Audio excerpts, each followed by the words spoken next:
In a past life, Xiaxiu and I met amidst chaos. Framed by my imperial sister.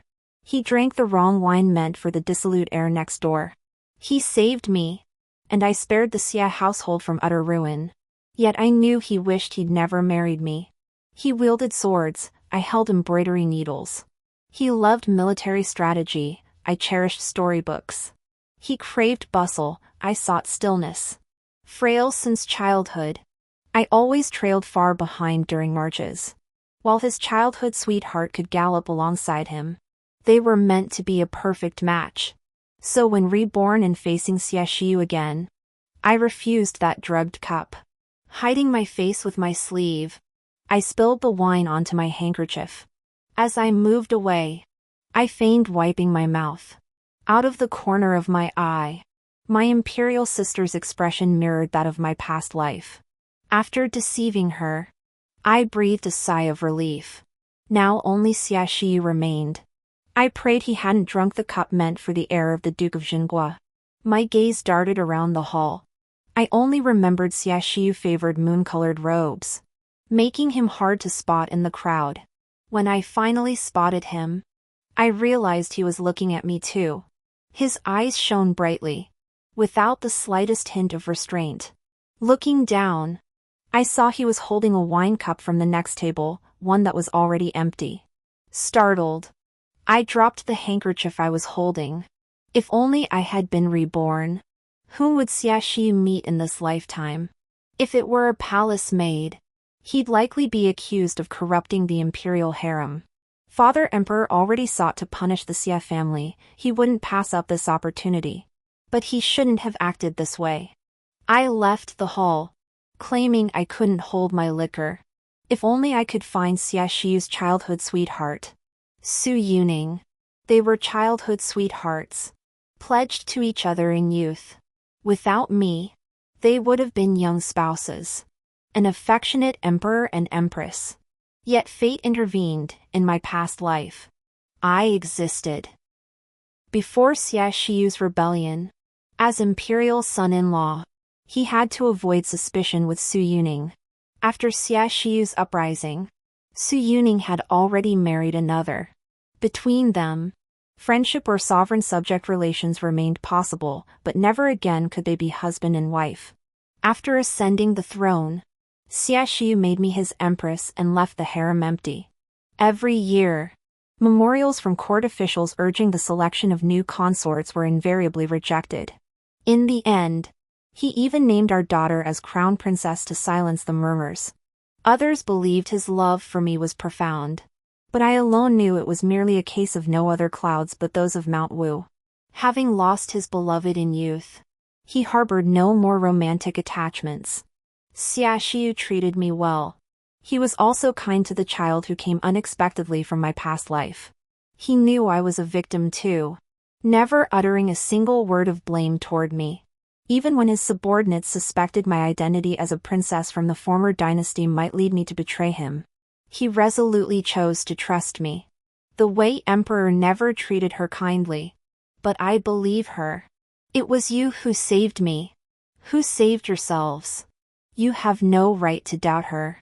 When I was ostracized by the military families, he shielded me in his embrace. It was also he who led me away from that prison called the Imperial Palace. Xiaxiu is a kind man. He treats me well. And he treats our child well. I never asked for much. Only that he might show our daughter a little more affection. For I know well what becomes of a child deprived of care. Back then, Xiaxiu said he understood too. Our daughter was born in the season when apricot blossoms bloomed. So we gave her the childhood name Ah Xing. Xiaxiu adored Ah Xing. Even when grading memorials in the imperial study until midnight, he'd deliberately take a detour just to catch a glimpse of her. He loved lifting her onto the dragon desk to play. Never once getting angry even when she smeared vermilion all over his face. Later, as Ah Xing grew, he taught her to ride horses and wield swords. Ah Xing was clever and learned quickly. Sometimes I felt she bore a resemblance to Su Yuning. But that was fine, at least Xiaxiu would love her by association. Those days were a luxury for someone like me, who had spent 18 long years in darkness. Like borrowed light, they were bound to be repaid. The drifting clouds dispersed. Moonlight fell, and clarity returned. Yet Su Yuning vanished without a trace. Fearing something might happen to Xia Xiu, I hid secretly in the side hall where we'd met in my previous life. But instead of Xia Xiu, I was met by Lu Heng, the heir to the Duke of the State. He'd been led there by palace attendants arranged by my imperial sister. In my past life, Xia Xiu had mistakenly drunk the wrong wine, so Lu Heng had been summoned instead. Which meant Xia Xiu, like me, hadn't been affected by the love potion. He too wanted to escape the events of our past lives. I breathed a sigh of relief. This was for the best. As I turned to leave, I collided with a solid chest. Lifting my gaze, I met those all too familiar eyes. His dark pupils resembled an abyss, reflecting my figure yet concealing all emotion. Just like the time in my past life when he discovered me sneaking away. But back then, we were already husband and wife, and I was carrying Ah Xing. I knew his men disliked my presence, and I knew I would become a burden to him. More importantly, I didn't know how to face Su Yuning. So, under the pretext of going out to buy sewing supplies, I slipped away from the maidservant and left. To avoid being found by Xia Xiu and the emperor, I settled in a remote town. At first, life was bearable. I supported myself by selling embroidery, and the months passed without too much hardship. But as Ah Xing grew larger within me, my body grew heavier. I began setting up my stall less often, and even a short stint of needlework left me exhausted. The day Xia Xiu found me, I had just returned from the herbalist's shop. A beggar snatched my money pouch and knocked the herbs I held to the ground. Too weak to chase him, I struggled to crouch down and gather the herbs one by one. I'd lost count of how many I'd picked up when a scarred hand appeared before me, snatching the herbs away. Hoping for a miracle, I glanced up only to meet Xia Xiu's eyes. I scrambled to my feet, ready to flee, but he caught up in 2 strides and swept me into his arms. "Where do you think you're going?"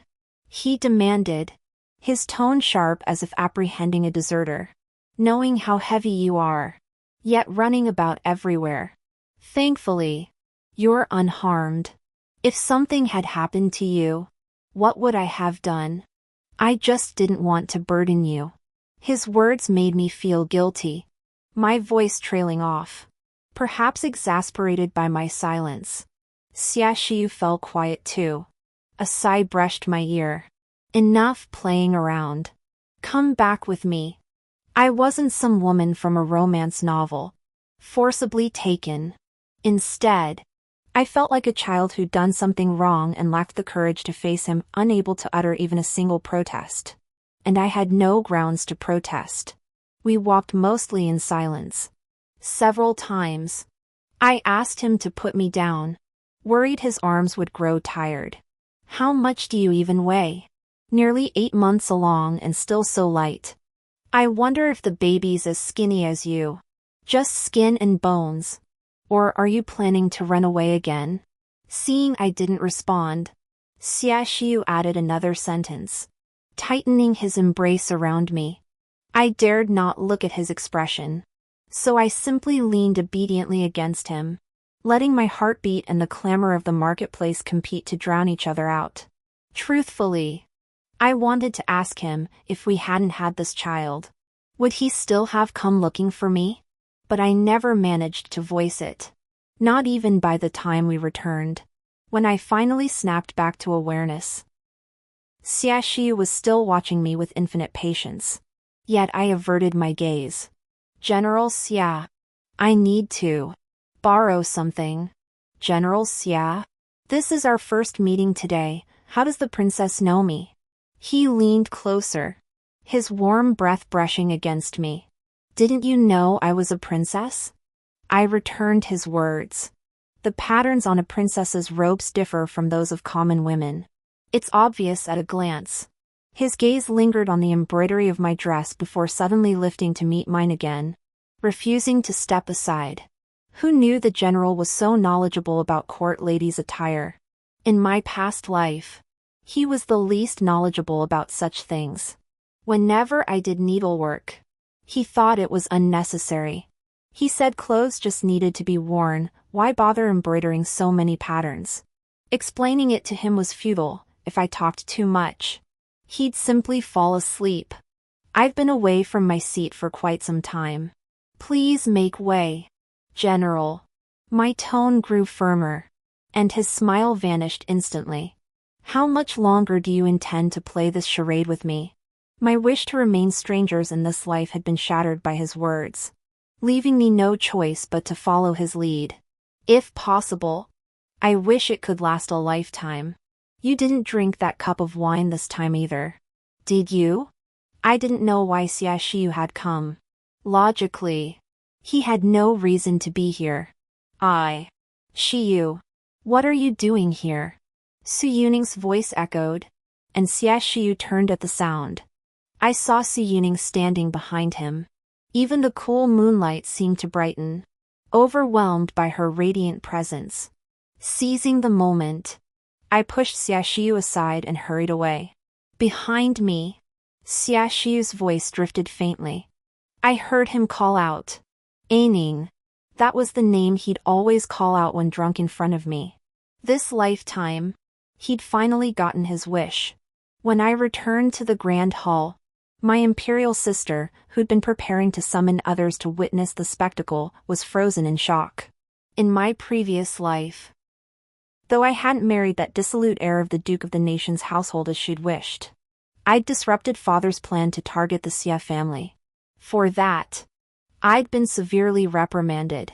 This time, her scheme had failed, and her expression was understandably sour.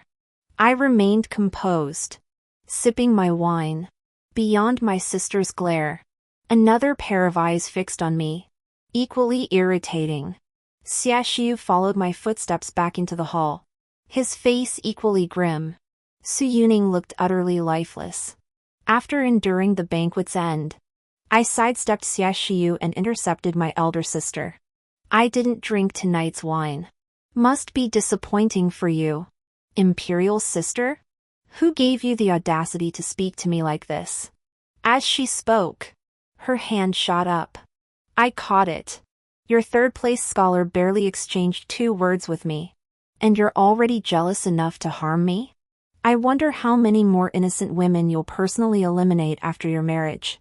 Father will soon grant her marriage to this year's third-place scholar. Little does she know that this husband she carefully selected will abandon her the day Xiaoxiu attacks the capital, leaving her trampled to death by fleeing palace servants. Rest assured, I will personally select a suitable prince consort for you. She glared at me, her teeth clenched. Very well. But the envoy from Chu will arrive soon. Your Imperial Highness had best hurry. After all, until it's settled, none of us knows who will be sent for the marriage alliance. I pressed on, goading her further. In my past life, none of us went. Xiaoxiu and I were discovered. And since your Imperial Highness was Father Emperor's cherished jewel, he naturally wouldn't sacrifice her for a marriage alliance. In the end, it was another Imperial princess who went. Today, I deliberately brought this up before her only to prompt her to request Father send me instead. In my past life, the escort for the marriage alliance was Qi Hong, a self-important fool. A useless general who only knew how to theorize on paper. Xiaoxiu had clashed with him before, and I knew his character well. When the time came, I would seize an opportunity to escape while the escort was distracted, freeing myself from my prison once and for all. No need to repeat the past. 5 days later, envoys from Chu arrived in the capital, and Father issued an edict ordering me to marry into the enemy camp. Just when I thought everything was under my control, Xiaoxiu volunteered to escort me. Xiaoxiu, have you lost your mind? I'd been keeping a close eye on who would be assigned to escort me. When I heard the news, I practically ran to the imperial study. Xiaoxiu had just emerged from within and approached me upon seeing me. Sunlight fell upon him, his brows and eyes still radiating that carefree, self-assured air. Not calling me General Xia anymore. Your Highness? He deliberately emphasized General Xia and Your Highness to tease me about the palace banquet incident. I'm serious. I glared up at him in exasperation, only to meet the laughter in his eyes. I'm serious too. I couldn't fathom why Xiaoxiu was fixated on this. In my past life, I'd also addressed him as General Xia at first, changing it happened only at our wedding. The marriage had been rushed and the journey arduous. I was with child and hadn't eaten in days, unable even to vomit. Perhaps noticing my legs trembling from hunger as he helped me down from the sedan chair. Xiaoxiu practically entered the bridal chamber with me. The red candles flickered. The fan was moved aside. The deep crimson of my wedding robes reflected on his face, as if he were blushing. Both of us wanted to speak first, yet neither could form a complete sentence. You must be starving. Eat first. No need to wait for me. Turning back, he instructed the servants, the princess cannot drink wine. Bring the prepared plum soup. I won't disturb you tonight.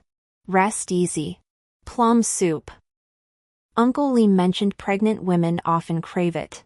If you dislike it, have the kitchen prepare something you prefer. Xiaoxiu's thoughtfulness left me flustered and overwhelmed. I nodded repeatedly, hastily thanking him. Thank you, General. Saying thank you twice in a row sounded less like gratitude and more like a stutter. I quickly added, thank you for your kindness, General. But saying that only made Xiaoxiu burst out laughing. Saying thank you so many times doesn't make your tongue twist? You're a princess, not one of my soldiers. And stop calling me General, just call me Xiaoxiu. Also, say thank you less often from now on. Except when you're calling me. The memory flashed by, leaving only our present lives. Do you realize that in our past life, Father Emperor intended for you to escort the marriage alliance procession? The moment you cross Chu's border, someone will strike. Chu already hates you to the bone. Don't you understand how perilous this journey is? I pressed on with my argument, only to see him lean closer. So you know traveling to Chu is dangerous. I'm not like you. I had no choice. But you do. I countered. I'm merely an unloved princess. Faced with father's decree, I have no room to resist. I met his gaze, forcing myself to speak each word calmly. Song Ning, do you realize you deliberately look me in the eye every time you lie? Xiaoxiu's gaze lowered, casting a shadow over his eyes. I stumbled backward in panic, only to find no palace wall behind me. It was him, his hand pressing against my back like a hunter certain of his prey. A hazy memory surfaced, how Xiaoxiu often rode his horse during hunts, cornering his prey before drawing his arrow to kill.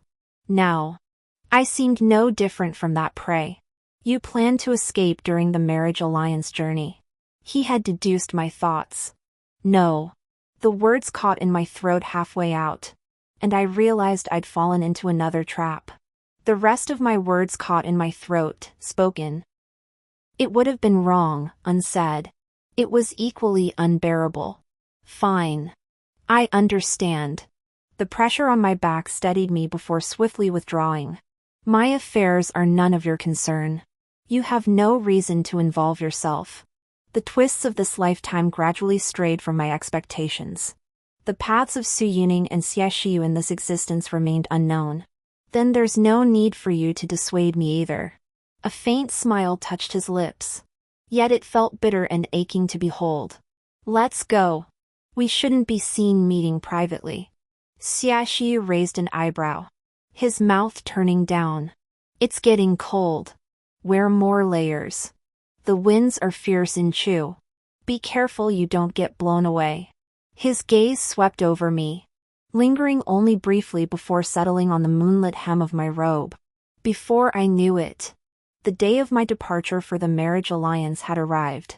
Xiaxiu arrived early, his carriage packed to the brim. Why does General Xia travel like a woman? What's in all those trunks and boxes? The envoy mocked. I turned toward the voice and suddenly recalled how, when I traveled with Xiaxiu in the past, he had also filled a whole carriage for me.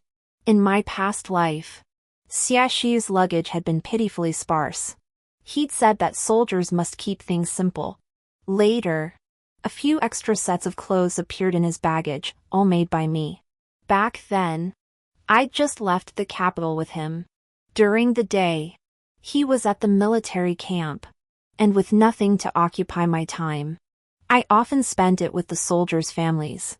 When they discovered I could embroider and sew, they all asked me to teach them, saying they wanted to make comfortable undergarments for their husbands serving in the army. I had no reason to refuse.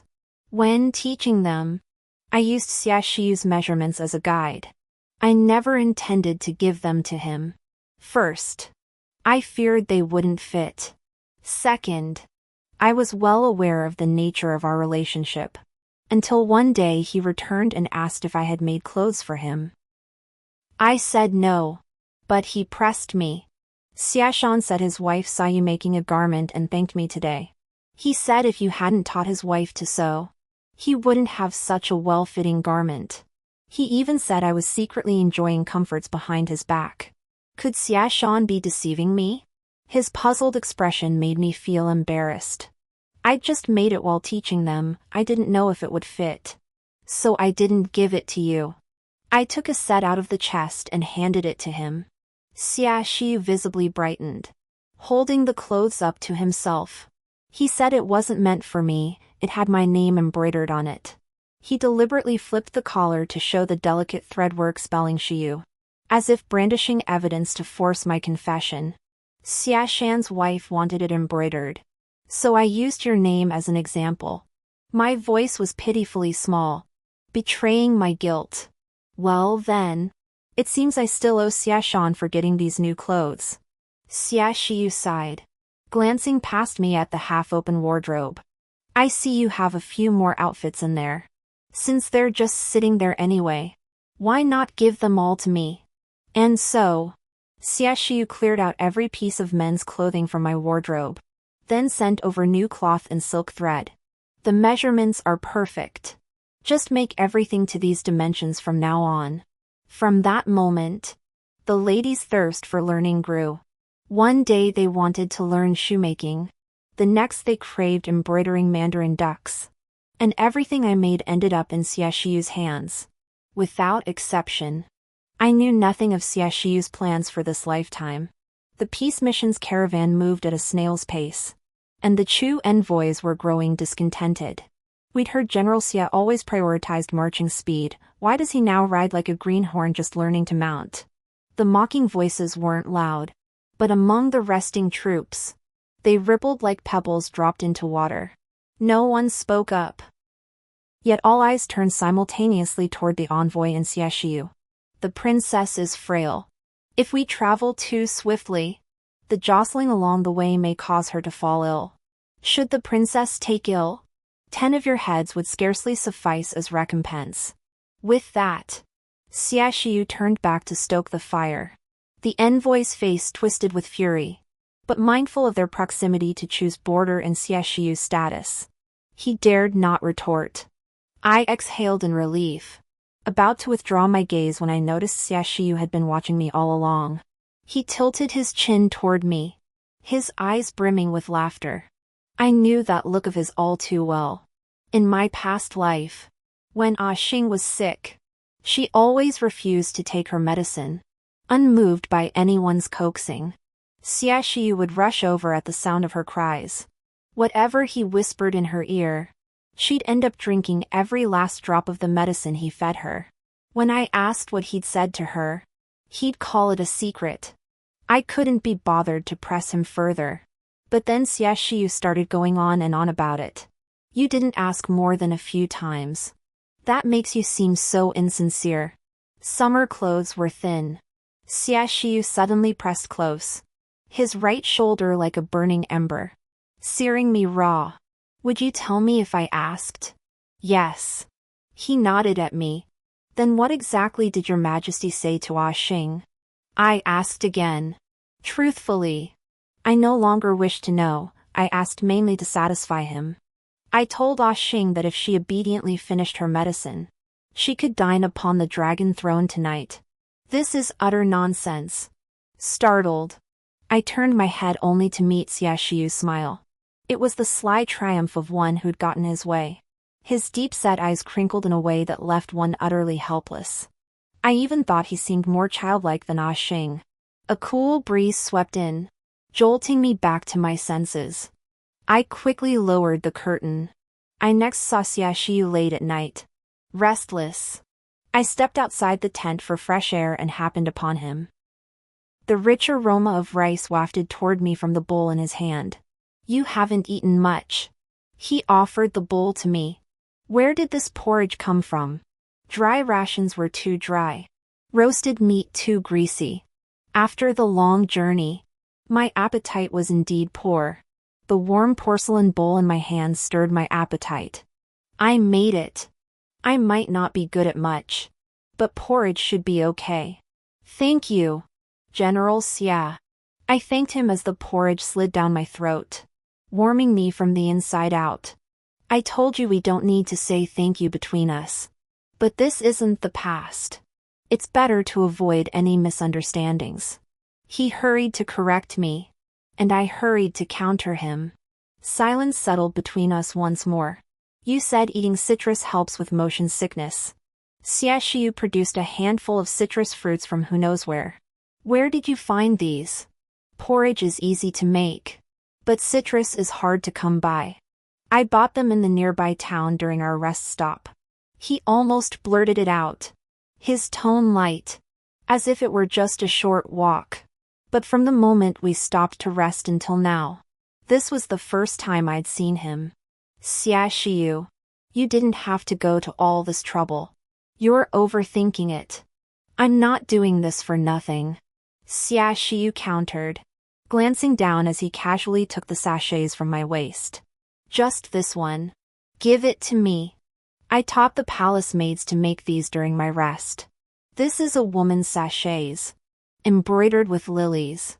Aren't you embarrassed wearing it? I tried to snatch it back, but Xiaoxiu towered over me. Even on tiptoe, I couldn't reach the pouch above.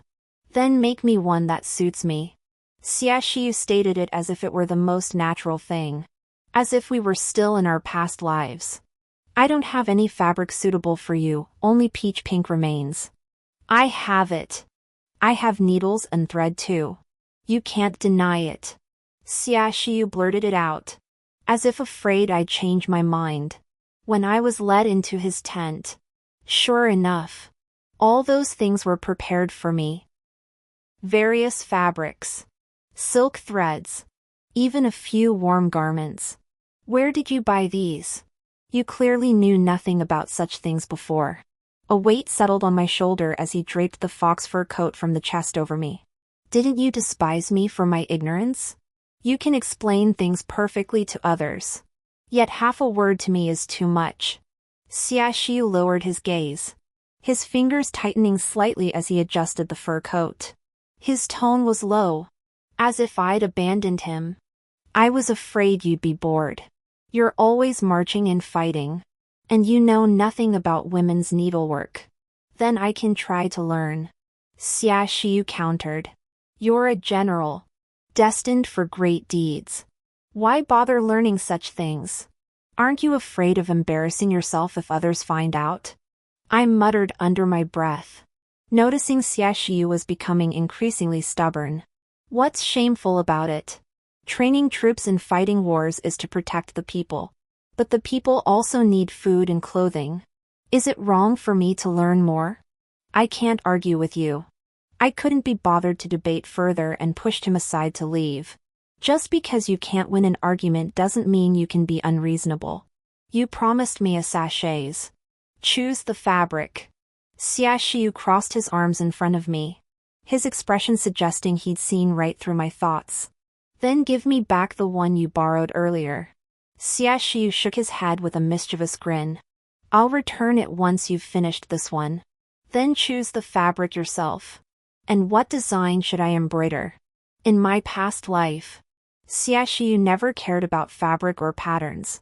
No matter what I made, he'd accept it without complaint. So I never really knew his preferences. And just like that, I blurted out those words. His long fingers swept over the fabrics, finally picking up the jade green piece. Embroider red beans. Xiaoxiu smiled, placing the fabric in my hands. Only then did I notice his sleeve was torn open, the plain white undershirt threatening to spill out through the tear. It looked like it had been torn by a branch while riding. He didn't even know his clothes were torn. This must be the only set he has. Xiaoxiu shrugged his shoulders innocently. His expression seemed to say, I know exactly what's going on. He brought so many things with him, yet didn't bother to pack a few extra sets of clothes for himself. I'll mend it for you. I finally relented. I meant to buy some, but after browsing everywhere, nothing satisfied me. This is all your fault. Really. You spoiled me rotten before, now I can't stand wearing clothes made by others. Where did you pick that up? I was about to call him smooth-talking when I looked up and saw Xiaoxiu had already stripped down to his undergarments. Those storybooks you used to love reading. His response was blunt. His eyes fixed on me without reservation. How could you have read those? It's so strange. So unlike him. It's only because you always enjoyed them that I started reading them too. Ah Xing said you looked so happy when you read them. The past was being dug up like this, leaving me overwhelmed. I swiftly took the clothes from his hands and sat under the lamp to mend them. Seeing this, Xiaoxiu fell silent, watching me quietly by lamplight. Just like in my past life. In the wartime barracks. Candlelight flickered as he studied battle reports while I did needlework beside him. When his eyes grew weary, he'd sit beside me and watch me work. Often, he'd drift off while watching me. I'd always tell him he could sleep in the bed while I took the bench. But every single time, he'd fall asleep on the bench long before me. As I gathered the threads and cut the fabric, Xiaoxiu still watched me with unwavering focus. The tent was stiflingly hot, and my face grew warm too. Xiaoxiu, were you pretending to sleep all those times in my past life? Xiaoxiu traced the stitches with his fingertip, looking at me with a puzzled expression. In my past life, when you watched me do needlework or rock Ah Xing to sleep, he often drifted off on my bed while doing so, bringing Ah Xing along. I dared not wake him, afraid of startling Ah Xing too. Many times, I'd sit by the bedside waiting for him to wake. But waiting, I'd grow so drowsy I'd fall asleep myself. When I'd wake, Xiaoxiu would be gone, and I'd be lying in bed. Since you knew I was pretending to sleep, why didn't you wake me? Xiaoxiu's expression was utterly candid, making it seem like I was the one with ulterior motives. Candlelight flickered across the tent, casting two shadows close together, as if they were kissing. But for us, this was the most extravagant luxury. Suddenly, a third shadow appeared on the tent wall, standing with hands clasped behind his back between Xiaoxiu and me, clearly outside the tent. Xiaoxiu and I sprang to our feet. He shook his head at me, signaling not to go out. One was a princess sent for a political marriage.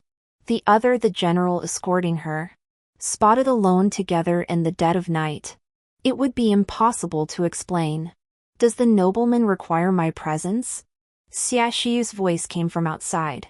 Judging by his tone, the figure standing there must be the envoy from Chu.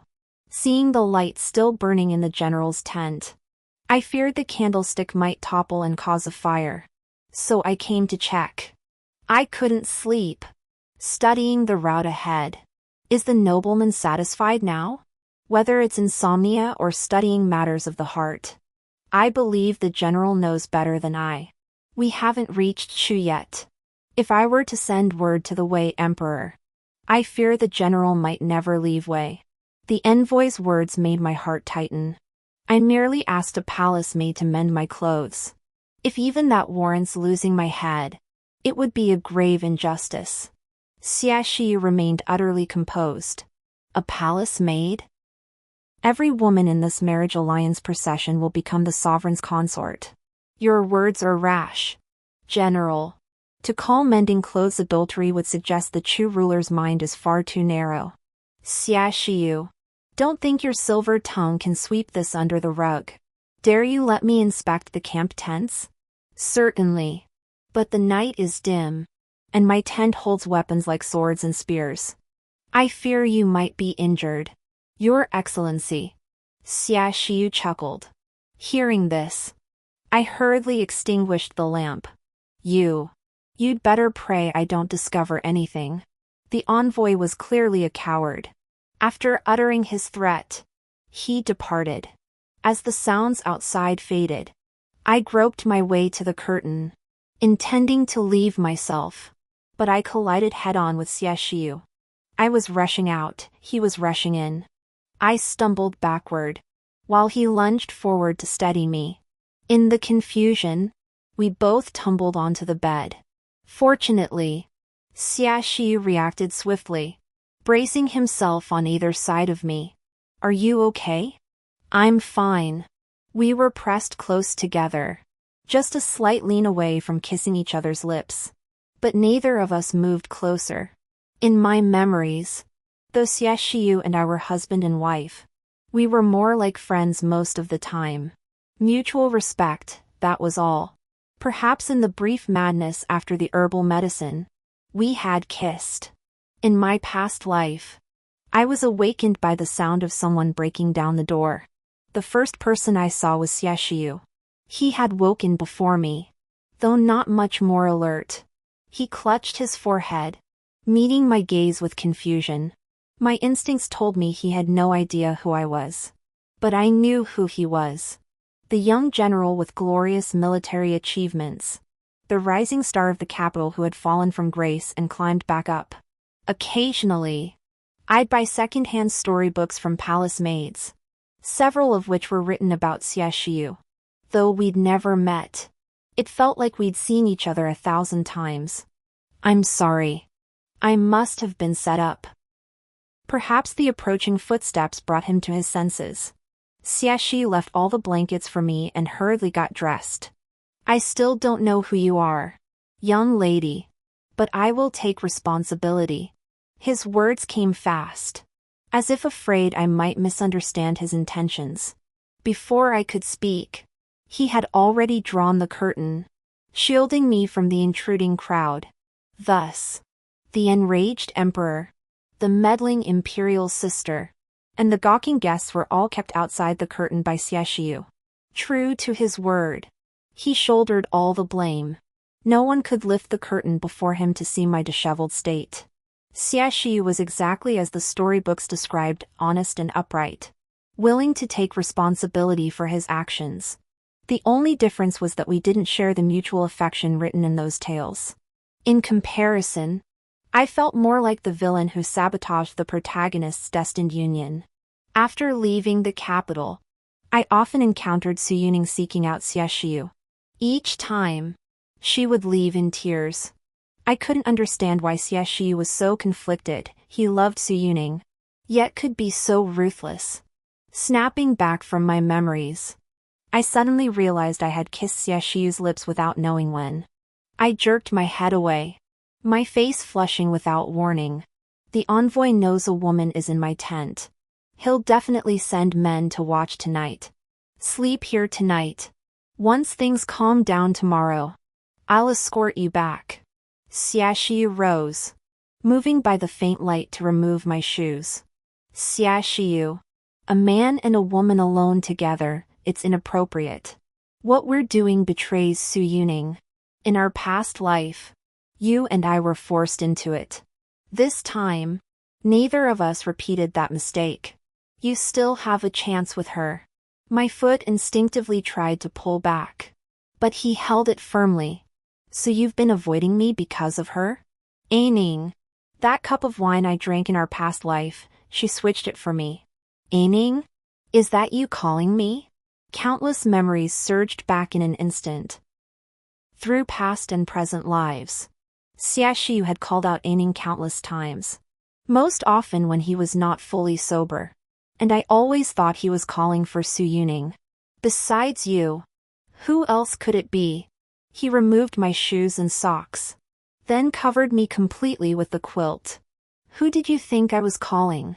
Xiaxiu finally realized. I remained silent. And he quickly guessed. You thought I was always calling out to Su Yuning? Xiaxiu lowered his head, smiling to himself. So all these years of flirtatious glances were wasted on a blind man. No wonder you didn't turn around when I called your name upon our reunion. He sighed deeply, saying helplessly, so that's how it was. I didn't know you'd call me like this. Xiaxiu rarely used such an intimate term when sober. In public, he'd call me madam, and later, empress. In private, he seldom used my name. I thought you didn't like it. The last syllable of I was swallowed. In the dim light, I could barely make out his mouth moving. His eyes still held a trace of hurt. He was the one feeling hurt first. Then why did you get yourself so drunk and come looking for me on the day Su Yuning lost her husband? Xiaxiu chuckled softly, just as he had when he pulled me into his arms that drunken night. His face buried in my shoulder, his breath tickling me like a tickle. But I didn't know about Su Yuning. If you hadn't mentioned it, I wouldn't have remembered the two events happened on the same day. All I knew was that day I pretended to be drunk to draw you out. But I got nothing. I wanted to get closer to you. Yet you only wiped my face with a warm towel. It stuck in my throat. If I recall correctly, what Xiaxiu said that day was, Aining, what must I do for you to even glance my way? Memories shot through time like arrows, striking me dead. Aining, you like me too, don't you? My shoulder suddenly felt lighter as Xiaxiu stepped before me. Every glimmer of light seemed to refract into his eyes in that instant. And reflected within them was me. Aining, you're jealous of me, aren't you? Like a child desperate for an answer. He called my name over and over.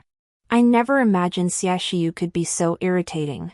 Following the light pouring from his eyes, I kissed Xiaxiu. At first, it was a fleeting touch. Then a surrender with no retreat.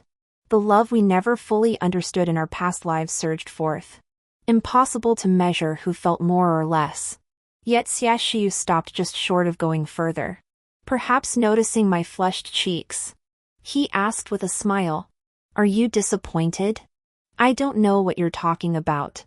I burrowed deeper under the covers, afraid he'd touch my burning cheeks. His voice, still warm with laughter, came from outside the blankets.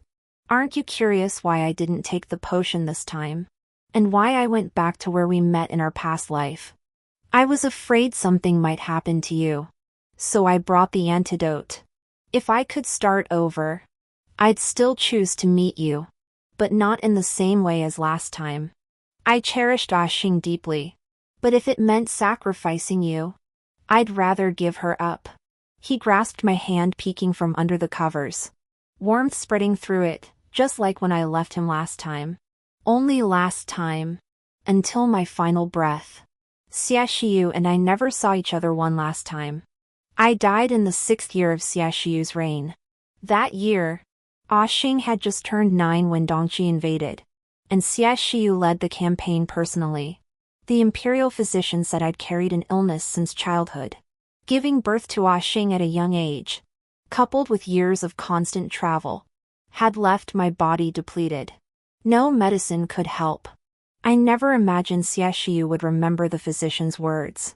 This lifetime, I didn't want to bind him with Xing, nor did I want him to abandon Xing to keep me. I leaned forward and embraced him. Xiaxiu's shoulders were broad, making it somewhat difficult to hold him. When I left in my past life, you came, Didn't you? Xiaoxiu's body visibly stiffened. I came. But I still arrived too late. I awoke in a carriage, peering out at the rhythm of the wheels. I saw Xiaoxiu riding ahead. Fewer people traveled with us now. Looking closer, Chu's troops had vanished entirely. A faint, tranquil scent lingered on him, the calming fragrance I'd blended for Xiaoxiu in my past life. Only then did I realize my restful sleep last night was no accident. Xiaoxiu had inflicted multiple defeats upon Chu. Yet he had also saved Chu's third prince in one battle. From that point onward, the two had shaken hands in truce, tacitly ending the war. One sought power. The other plotted rebellion. And the friendship with Chu remained unbroken until my death in my previous life. I had forgotten this. Xiaoxiu must have explained the situation to the third prince of Chu long ago. His sharp exchanges with the envoy were likely a diversion to deceive my father's spies. For Chu, abandoning me meant shedding Wei's surveillance. Why wouldn't they?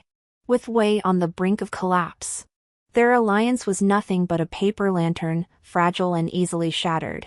Awake? Hungry? Xiaoxiu turned his horse to ride alongside the carriage. Not bad. My calming incense, how did you get it? I haven't even prepared it for him in this lifetime yet. It's just a few herbs, I wouldn't forget. Xiaoxiu wore a smug expression. If I hadn't made myself clear, were you planning to drug me unconscious and take me to Liangzhou? Never dare.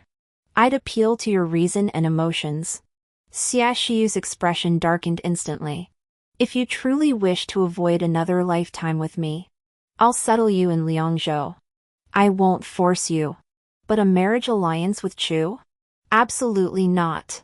Xiaoxiu leaned his head inside, flashing a pout only I could see. Childish. I tapped his brow. Watch the road. Upon returning to Liangzhou, Su Yuning awaited us beneath the city gates. Her surprise was palpable. Sure you. Why is the princess here? I recognized that look, the same one she wore when she led soldiers and their families to isolate me in my past life. She made everyone believe I was Father Emperor's spy, feigning weakness to win Xiaoxiu's pity. And I, too, believed I had torn them apart, choosing to bear all the consequences of what I did to Su Yuning. Anning is the wife I've chosen, so naturally she must come to Liangzhou. Xiaoxiu seized my hand, raising it high above our heads where everyone beneath the city gates could see. He declared my identity before I could speak, just as he always had, steadfastly shielding me behind him. Liangzhou suffers hardship. I deliberately deceived the imperial court into providing the dowry meant for a political marriage to aid the people here. Consider it my contribution to the general's burden. I turned to look at the procession behind me, all the treasures my father had prepared for the marriage alliance. To Xiaoxiu, they were undoubtedly the finest military provisions, and my first step toward earning everyone's acceptance. This time, Xiaoxiu was the one taken aback, his hand stiffening slightly as he released mine. Su Yuning's face turned pale. She was surprised, this lifetime. I was no pushover. Upon entering the city, Xiaoxiu hurriedly pulled me into the carriage. Keep those things for yourself. I don't want them. His refusal was abrupt, his face flushing slightly. Why not? You're the one who said military campaigns require money everywhere. I was puzzled by Xiaoxiu's attitude. I have money. Keep yours. I simply won't take it. Xiaoxiu seemed to feel his resolve wavered, adding another sentence. Is General Xia concerned about his reputation? Afraid people will think he bends for money? Though I understood his thoughts, I couldn't resist teasing him. That's not what I meant. I don't want them to think I'm marrying you for your treasures. I want to marry you solely because you are Song Ning. That's all. I know. But I also want to do something for you. I can't stay under your protection forever. I need to earn their genuine respect. I explained to Xiaoxiu.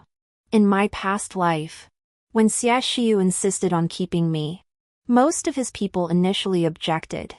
If they weren't united, how could they stand together against external threats? Fine then. Consider this money a loan from me. I'll write the promissory note right now. I couldn't persuade him, so I let him have his way. Just like in my past life, Xiaxiu arranged for me to stay in the quietest courtyard of the Xie residence. I hadn't brought much luggage from the capital, but Xiaxiu added quite a few things for me. After settling in, I sat in the courtyard enjoying the cool evening breeze. An apricot tree grew there. When Xing was little, she always loved pulling me to sit beneath it. This life without Xing, to say I don't miss her would be a lie. Thinking of Xing, Xiaxiu appeared behind me without my noticing. I nodded to him. In my past life, I spent too little time with her. I never knew how things turned out for you two afterward. Xing was very intelligent, far more suited than I to rule a nation. She lived happily, finding someone she loved who cherished her deeply in return. She also told me many things about you. It was only then that I understood our feelings weren't one-sided after all. Xing said you believed she was born on the day the apricot blossoms bloomed. Hence her childhood name Xing. But that wasn't how I saw it. Xiaxiu wore a hint of mystery. When you were pregnant, he said, I'd already decided her childhood name would be Xing, regardless of gender. Why? I asked him. You craved apricots during your pregnancy. Xiaxiu gave me his reason. You remember that clearly. Sunlight filtered through swaying leaves. Its warmth particularly soothing. I still remember Xing telling me you always said she resembled Su Yuning. Ning. I never thought of it that way. Xing is our child. Nothing more. But then Xiaxiu paused. If it matters to you, we can have a son later. You can teach him medicine and embroidery. What do you say? I shot him a look. What nonsense. Life back in Liangzhou felt no different from my past life. Xiaxiu was preparing for war and too busy to spare a moment. I taught the wives and daughters needlework, occasionally taking their pulses. At first they treated me with reverence, but gradually they realized I was no different from them. As fellow women, with husbands fighting on the same side, there was no need for mutual hostility. Time flew by. Xiaxiu led his troops in rebellion, capturing 3 cities in succession. Armed with memories from my past life, victory came swiftly. Yet war inevitably brought casualties. I joined several family members knowledgeable in herbs to serve as military medics, tending to the wounded soldiers. Beyond provisions, medicinal supplies were crucial for the army. In my spare time, I would go into the mountains with the womenfolk to gather herbs. Sometimes, when the army returned victorious, they were busy reuniting with their families. So I went alone, taking advantage of being by myself. I also wanted to dispose of some secrets. It was during this time that Su Yuning arrived with her entourage. A princess venturing into the mountains alone, without a single escort? Could it be she's engaged in some unsavory business? Su Yuning approached, her gaze settling on the freshly dug grave I just covered. I came to gather herbs. That is all. But Miss Su, following me into the mountains with her men, could it be she intends to silence me? I scanned the people beside Su Yuning, most were underlings of her elder brother. Su Yu. We are not the Wei Emperor, we would never commit indiscriminate murder. Could it be that the princess believes her current actions deserve death? Su Yuning signaled to the soldiers behind her. They quickly rushed forward and began digging up the earth behind me. I did not stop them, for I truly had done nothing to betray Xiaxiu. I have only one request, do not inform General Xie of today's events. I cannot say whether Su Yuning merely sought to find fault with me. Fortunately, I had been cautious. In my previous life, my father's spies were everywhere. I would never have foolishly gone up the mountain alone. I merely instructed them to wait at the foot of the mountain for 15 minutes, until I had handled matters before ascending. By now, The quarter hour should be up. Song Ning. You really are up to something. Su Yuning was still gloating until her subordinates handed her several yellowed storybooks. What are these? In disbelief, Su Yuning flipped through the dust-speckled books, searching for any trace of my betrayal against Xie Xiu. But these were truly just storybooks. They were stories I'd traded for from palace maids before meeting Xie Xiu, stories written with him as the model. In my past life, I burned them before my wedding, fearing Xie Xiu would discover them and mistakenly believe I'd schemed to tear him and Su Yuning apart. This time, thinking I'd never see him again, I brought the stories with me when I left the capital. I feared he would mock me if he discovered it. Yet I dared not burn it at the Xie residence for fear of arousing suspicion. Today, when I finally found an opportunity, Su Yuning stumbled upon me. I bought this storybook long ago, fearing General Xia would ridicule me if he learned of it. So I intended to bury it secretly.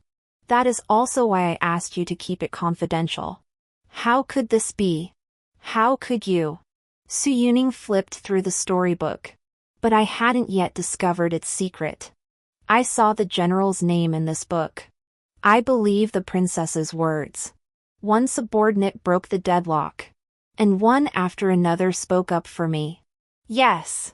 Thanks to the princess. My wife has such skill to make clothes for me. I also believe the princess. My mother caught a cold last month, and it was the princess who saved her. Enough. What do you know? Su Yuning snapped. A few petty favors bought your loyalty? Sure, you and I grew up together. Deeply in love, why would he suddenly marry her? She must have seduced him, leading him to abandon his vows. As the daughter of the Wei Emperor, how could she ever truly care for you? As she spoke, Su Yuning lunged forward, reaching for me. In that split second, a branch shot out, striking Su Yuning squarely on the arm. I instinctively stepped back, only to be caught by a hand on my shoulder. I looked up to see Xie Xiu's profile, his jaw clenched in fury. Xiu. Su Yuning finally calmed down. Xiu. You must believe me. It's the princess, she deliberately framed me. Miss Su's excuses are truly endless. Xie Xiu said coldly. First she claimed something suspicious must be afoot with Ning going up the mountain alone. And now she says she's framing you. Yuning, have you misunderstood the princess? Anyone with eyes can see who's right and who's wrong. Su Yu hurriedly interjected, trying to smooth things over. General. Princess. I'm sure Yuning is just panicking out of concern. Su Yu gave Su Yuning a meaningful glance. Brother. Why won't you defend me? Song Ning is cunning and malicious. She clearly seduced the general first. Now, learning I've been his childhood sweetheart, she schemes to frame me, all to eliminate me from his side. A slap cut off Su Yuning's words. The hand belonged to Su Yu. Though he couldn't bear it, he had no choice. The general has always treated you like a sister. How could the princess possibly feel jealous? I'm certain you heard this from someone with ulterior motives. They deliberately stirred up trouble. And only someone as foolish as you would jump in headfirst. Su Yu rebuked, shielding the stunned Su Yuning behind him. Since it was all a misunderstanding and I wasn't hurt, let's just drop this matter. I still need to gather medicinal herbs. The soldiers have come back to Liangzhou to reunite with their families. There's no need to waste time here. I understood Su Yu's meaning. He knew Su Yuning was at fault. But she was his own sister after all. He would discipline her. Yet he would also protect her.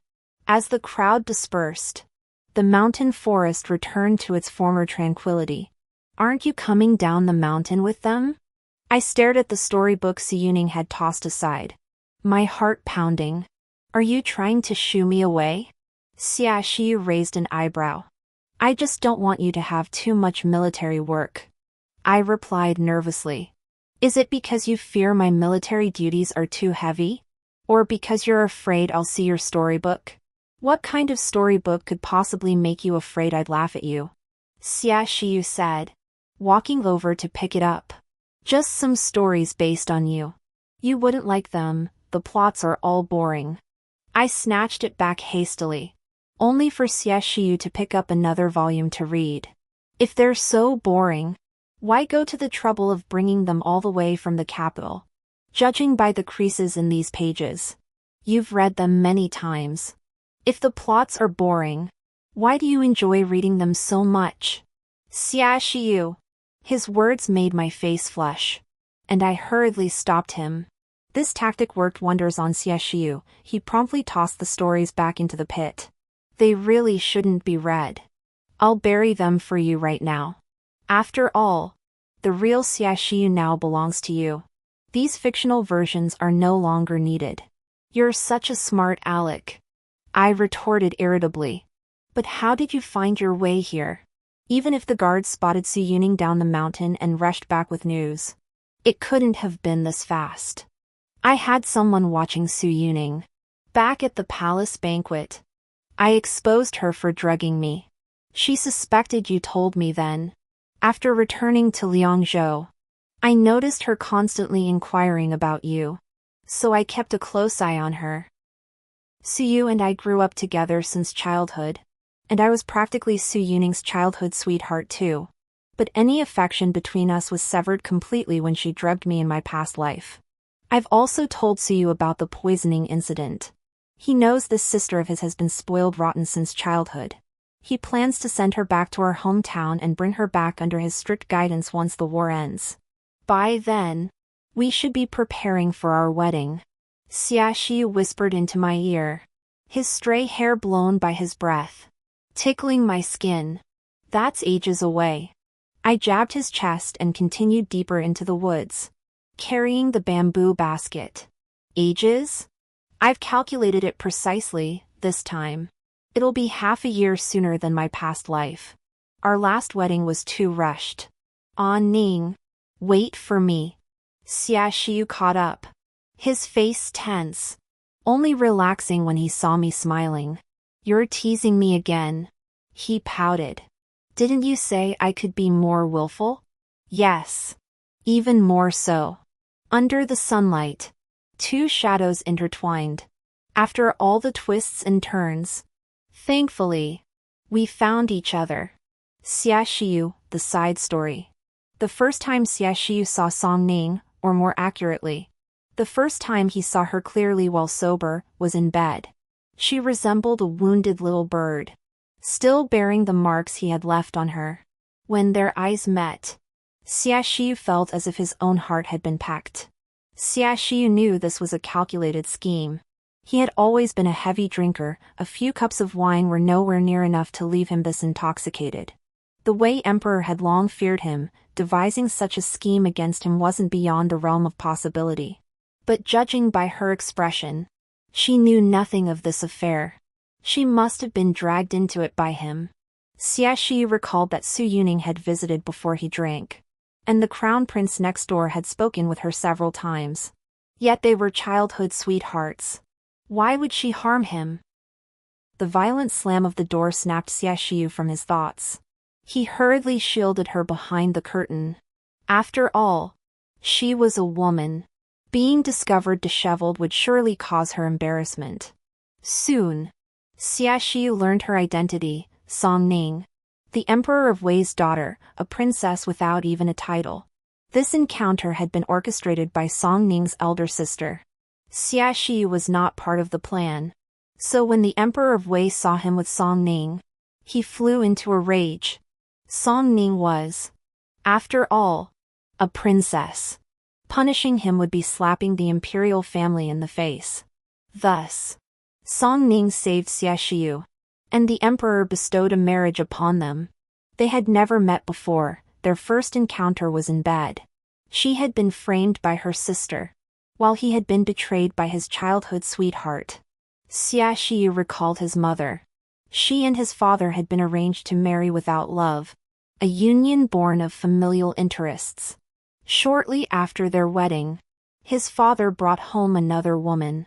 though his mother remained the matriarch of the Xia household. Xia Xiu understood her true desire was his father's affection. So she poured all her devotion into him. As long as he outperformed his father's other children, his father would visit her courtyard. Thus, Xia Xiu's childhood was spent amidst constant scolding and beatings. Often, midway through a beating, his mother would suddenly embrace him and weep. "Xiu, if you ever marry, you must love her deeply. If you cannot love her wholeheartedly, then spare her." Later, his mother died in sorrow, never once visited by his father until her final breath. Later, the Xie family fell. His father was murdered, and his concubine mother, unable to endure the hardships of exile, drowned herself in the river with his younger brother. His father had believed he enjoyed the blessings of a man with many wives. Yet in the end, he lost his wife and children. So what would his relationship with Song Ning be like? Xia Xiu began to imagine. She was the daughter of the Wei Emperor, he was a rebel about to revolt. They should have been on opposing sides. Yet they were each other's benefactors. During the wedding preparations, Song Ning saved him once more. She informed Emperor Wei of her pregnancy, hastening the marriage and sparing him from escorting the princess for the political alliance. Though he shared a bond with the third prince of Chu, Song Ning remained unaware of this connection. She chose to save him resolutely. More significantly, she was carrying their child. It was precisely then that Su Yuning began seeking him out frequently, weeping as she confessed her reasons for drugging him. Fearing the Emperor of Wei would target him, and learning of a plot against Song Ning, she had devised the scheme. Su Yuning claimed her actions stemmed from love, she wanted to save him. Xia Xiu found it laughable. If she truly loved him, why didn't she trust he could find his own way out? Why drag Song Ning into this? Xia Xiu refused to become his father, nor would he allow their unborn child to follow the same path. On their wedding day, red candles flickered as she gazed at him timidly, like a rabbit trapped in a tiger's jaws. The repeated address of General Xia, respectful yet distant, drove them apart. "We're husband and wife now," Xia Xiu thought. "Why still call me General Xia? It feels so cold." Song Ning likely disliked him. Even back in the capital, she avoided him in Liangzhou. It only intensified. She'd rather mingle with the other wives than speak to him. She made clothes but never gave them to him. Fine. If she won't give them, Xia Xiu thought, I'll just ask for them myself. If she was quiet, he'd talk to her more. But he didn't understand. He understood military strategy, but not needlework. He could discuss battle formations, but not love. Back and forth. The awkwardness between them only deepened. But Xia Xiu never imagined Song Ning would leave. Where could a pregnant, vulnerable woman go in these chaotic times? Xia Xiu felt himself going mad, searching for her day and night. Yet when he finally found her, he dared not approach. He feared startling her, feared she'd despise him. Without him, she might have lived a different life. Perhaps she'd already found a beloved, dreaming of harmonious companionship and growing old together. Yet she had met him instead. He watched her sell embroidery daily, secretly fending off those who sought to trouble her. She smiled at every passing customer, and Xia Xiu often felt an urge to buy every piece she offered. He wanted to ask her, could she smile at him just a little more? Amidst the turbulent times, he ultimately brought her back to his home. Not long after, she gave birth to a daughter, their Ah Xing. Xia Xiu would never forget the day she asked him to be kinder to Ah Xing. It was the day Ah Xing was born. Her tone was cautious, as if afraid he might refuse. Xia Xiu felt as if a blunt knife were stabbing his heart, causing his entire chest to ache. He knew well how pitiful a child unloved by her father could be. He knew even more keenly how agonizing it was for a woman unloved by her husband. But Song Ning didn't know that.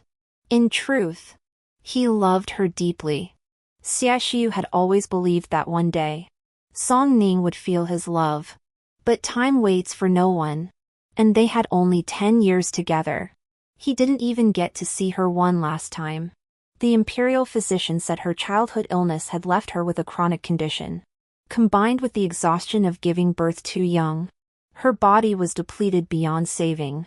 When he left for battle, she had promised to wait for his return. Yet by the time Xiaoxiu galloped back to the capital, her eyes had closed forever. Her palms still held warmth, yet it could no longer grasp his. For the rest of his life, she would be gone. Xiaoxiu had once dared to hope that he and Song Ning might meet again in the next life. But he never imagined that when he opened his eyes again, he would find himself back on the very day they first met. Thankfully, she hadn't forgotten him either. The end.